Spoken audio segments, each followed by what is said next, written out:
Bonjour à tous, aujourd'hui je vous retrouve dans une nouvelle vidéo sur les articles. Donc vous m'avez beaucoup demandé, donc ça va être notamment GLI, GLI, puisque j'ai eu beaucoup de commentaires là-dessus, pour savoir du coup comment, quoi mettre devant un mot en fait, en fonction du masculin, du féminin, du pluriel et du singulier. Juste avant de commencer la leçon, je vous invite à me suivre sur Instagram pour celles et ceux qui ont envie de voir un petit peu plus mon quotidien, voilà. Donc ce n'est pas sur l'italien, mais c'est ma page quotidienne, on va dire. Donc je vous mets le nom là, c'est Julia's Makeup. Aucun rapport, mais bon, voilà, c'est comme ça. Et c'est parti pour la leçon. Donc les articles définis, puisqu'on m'a beaucoup demandé cette vidéo-là, ça va être les articles qui se mettent devant un objet, une chose, etc. Un animal qu'on connaît, bien sûr, hein, pas dont on parle comme ça, sans le connaître ou sans le visualiser, par exemple. D'abord, le masculin singulier, donc il y a deux articles. Il y aura soit il, soit l'eau.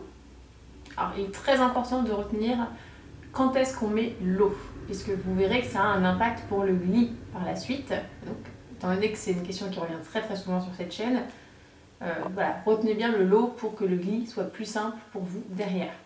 Il, qui va donc se transformer en i au pluriel, voilà, donc ça vous fait penser un peu au singulier pluriel dont je vous ai parlé dans la dernière vidéo.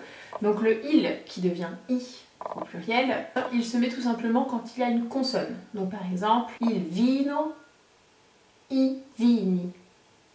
C'est le vin. Il vino, i vini. Il y a cependant quelques consonnes devant lesquelles nous n'allons pas utiliser il ou i au pluriel. Lorsque le mot commence par z, lorsque le mot commence par sc, lorsque le mot commence par SP, lorsque le mot commence par SCH, lorsque le mot commence par PS, lorsque le mot commence par PN, lorsque le mot commence par X et lorsque le mot commence par GN. Ça, clairement, il faut l'apprendre par cœur. Voilà. Il n'y a pas d'autre moyen. Parce que c'est vraiment des lettres spécifiques. Je vais vous donner un exemple pour le lo, et comme ça vous verrez le pluriel de l'article. Lo scolaro. Lo scolaro, c'est l'élève. Et donc, comment va être le pluriel? Ça ne va pas être i scolari, puisqu'on a vu juste avant que le SC fait partie de la sélection, on va dire, devant laquelle on ne peut pas mettre un il ou un i. C'est là qu'arrive le GLI, comme dans tagliatelle. Lo scolaro devient gli scolari. Une fois qu'on a retenu que l'eau, le pluriel de l'eau c'était GLI, c'est pas compliqué. Mais c'est vrai que la prononciation est très compliquée, donc pour s'entraîner, en fait c'est à dire tout seul, même pour moi je trouve ça compliqué. De le dire tout seul là comme ça, sans contexte de phrase, c'est beaucoup plus dur qu'avec l'élan d'une phrase. Et pour s'entraîner au GL, il vaut mieux s'entraîner avec un GL qui est au milieu. Donc par exemple, comme je vous ai dit, les tagliatelles. Donc j'ai pas vraiment d'astuce à vous donner, parce qu'on m'a demandé une astuce de prononciation. Juste, il faut être très léger. Quand vous faites le gl, vous essayez de le faire moins fort tout simplement. Il faut vraiment parce que ça appuie au fond, quand vous faites gl, il faut appuyer le moins possible pour que le son soit très léger. Et donc c'est mieux de s'entraîner sur le mot tagliatelle. Au lieu de faire tagliatelle, tagliatelle, tagliatelle. Il faut que ce soit très léger et très rapide. Et à force, vous arriverez à faire le i sans dire gli. Voilà. Mais bon, c'est de l'entraînement et c'est pas le plus important. C'est plus important de savoir où le placer. Si vous dites gli, les Italiens vont comprendre. Il n'y a pas de problème.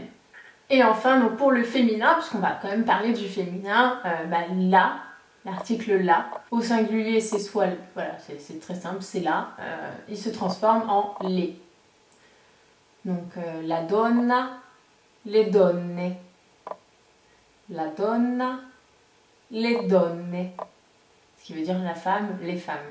Également, petite chose à retenir, alors c'est un peu moins compliqué que côté masculin, mais pour le féminin, il faut retenir que lorsque vous avez un mot donc féminin qui commence par une voyelle, le la va se transformer en L'. Donc par exemple, l'aurore, donc l'aurore boréale, etc. L'aurore, c'est aurora, aurora. Donc ça commence par un A. Donc on va pas dire la aurora, on va dire l'apostrophe, donc l'aurora. Et par contre, donc au pluriel, le lait ne se transforme pas en L apostrophe. Donc celui-là, par contre, ne bouge pas. Donc le féminin pluriel, c'est les, quoi qu'il arrive. Que ça commence par une consonne, que ça commence par une voyelle. Donc les aurore. J'espère que cette leçon a été assez simple et concise. C'est quand même une chose très très importante à apprendre et que ça a été assez simple pour vous avec cette vidéo. N'hésitez pas à me faire un retour en commentaire. Je vous fais plein de gros bisous et je vous dis à très bientôt.